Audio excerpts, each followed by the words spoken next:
Maagang dumating sa Kamara ang nagpakilalang self-confessed bagman ni Vice President Sara Duterte para bigyang linaw ang mga nilalaman ng kanyang affidavit. Alamin natin ang detalye mula kay JM Pineda live. JM? Yes, Jack. Pasado alas 7 nga ng kaninang umaga nang dumating dito sa Kamara ang tinaguriang o self-confessed na bagman ni VP Sara na si Ramil Madriaga. Galing yan sa Camp Bagong Diwa kung saan siya nakapiit at bantay sarado nga siya ng NBI at ng BJMP. Maigpit ang seguridad kay Ramil Madriaga. Nakasuot pa siya ng bulletproof vest at naka-helmet pa.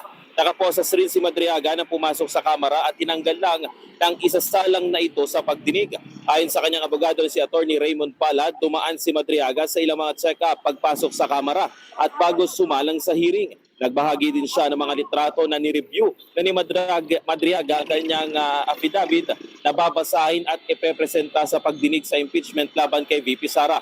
Sa loob ng pagdinig, diretso ang sagot ni Madriaga sa mga tanong na nililinaw ng mga mambabatas. Pero sa gitna nga ng pagbabasa ni Madriaga ng kanyang affidavit, naging emosyonal pa ito.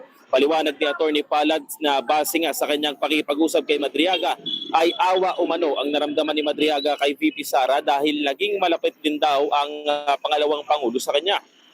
Sa paglalahad pa nga ni Palad, pinaghanda ni Madriaga ang mga kwento niya sa mga mambabatas at sa mga detalyeng binibitawan ito o bibitawan ito.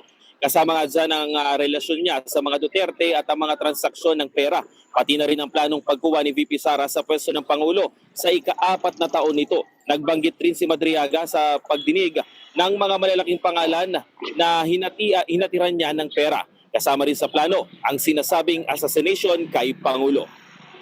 Next, sa ngayon nga ay mga bandang alas 3 ay natapos itong pagtatanong kay Madriaga at mabilis din itong umalis dahil nga ang nangyari ay hanggang alas 4 lang ng hapon pinayagan ng korte ito si Madriaga na mag-stay dito sa Kamara para nga sagutin yung mga tanong ng mababatas. Jack? JM, na may sinabi ba dyan kung pababalikin pa ulit si Madriaga sa next hearing or one time lang ito? Jack, nakausap natin si Attorney Palad kanina at natanong nga natin yan at sabi nga niya, posibleng pabalikin pa si Madriaga dito sa susunod na hearing dahil kapos nga yung oras kanina dahil marami pa rin gustong magtanong dito kay Madriaga. Jack? Huling tanong na lang, magkakaroon ba sila ng motion para mapunta sa Kongreso yung kustodiya ni Madriaga or enough na yun nandun siya sa Camp Bagong Diwa? Jack, kanina ay hindi pa yan gano'n na pag-diskusyonan ng Kamara at titignan natin, tatanungin din natin si Attorney Palad kung ano nga ba yung magiging desisyon at aabangan natin yan mamaya, Jack. Okay, sige. Maraming salamat, JM Pineda.